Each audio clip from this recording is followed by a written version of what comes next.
Hello everyone. Hi, this is Mitali. Welcome back to evidyarthi.in. Now moving on with another question. We have question number 19, page number 159. ठीक है? So now let's begin. क्या है हमारा question? Sony says that the acceleration in an object could be zero even when several forces are acting on it. So do you agree with her and why? So I would say मैं पहले ही आपको अपना answer दूंगी कि yes I would agree. तो क्यों है, कैसे मैं अग्री कर रही हूँ? आंसर से प्रोसीड करने से पहले मैं आपको एक छोटा सा एग्जांपल देती हूँ. आपको बहुत अच्छे से ये पूरा कॉन्सेप्ट उससे समझ आ जाएगा एंड देन इजीली आप आंसर को भी समझ पाओगे. सो लेट्स सी, अगर हम यहाँ पर अभी खड़े हैं, ठीक है, सो हमारा खड़े होने की पॉसिबिलिटी भी तभी हो पाई है क्योंकि हमारी बॉडी में कुछ फोर्सेस एक्ट कर रही है, but at the same time वो फोर्सेस अपने आप को कैंसिल आउट भी कर लेती हैं, जिसकी वजह से हमारी बॉडी का जो नेट फोर्स रहता है वो जीरो हो जाता है और हम यहाँ पर खड़े हुए दिख रहे हैं. तो कैसे होता है यहाँ पर देखते हैं. चलिए, सो इफ फॉर एग्जाम्पल कोई भी ऑब्जेक्ट यहाँ पर स्टैंडिंग पोजिशन में है, ठीक है, सो हम इसे एक बेस ले लेते हैं.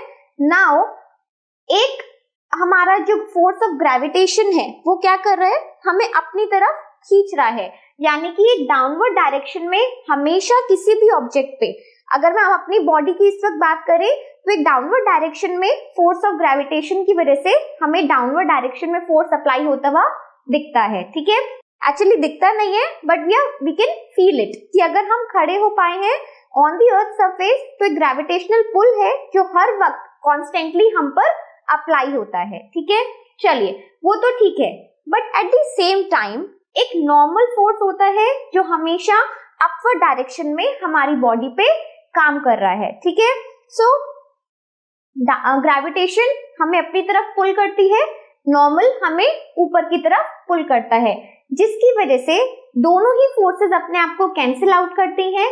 यहाँ पर ये दोनों फोर्सेस कैंसिल आउट करती हैं और एक्चुअल में अगर हम नेट फोर्स निकालना चाहें, दोनों का डिफरेंस खत्म हो गया है और इस वजह से हमारी बॉडी का जो नेट फोर्स होता है that will be equals to zero and इसलिए हम आराम से खड़े हो पाते हैं. ठीक है, तो बिल्कुल सेम केस इस क्वेश्चन में भी हमें बताना है.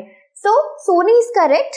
नाउ यू नो कि सोनी का जो स्टेटमेंट था वो सही क्यों है. ठीक है, एक बार इसे आंसर से भी प्रोसीड करते हैं. Acceleration in an object could be zero even when several forces are acting on it. तो हम ये कह सकते हैं कि किसी भी बॉडी का जो एक्सेलरेशन होता है वो जीरो हो सकता है at the same time if all the forces, multiple forces are acting on it. ठीक है, so when multiple forces are acting on an object in opposite direction, जैसे कि आपने इस केस में भी देखा है, जो मैंने अभी यहाँ पर आपको एक्सप्लेन किया है कि दोनों साइड पे जो डायरेक्शन थी फोर्स की वो कैसी थी, एक डाउनवर्ड डायरेक्शन और एक upward direction. So multiple forces तो एक्ट कर रही हैं पर दोनों ही ऑपोजिट डायरेक्शन में है. ठीक है, so if they can cancel out each other then net force there will become zero.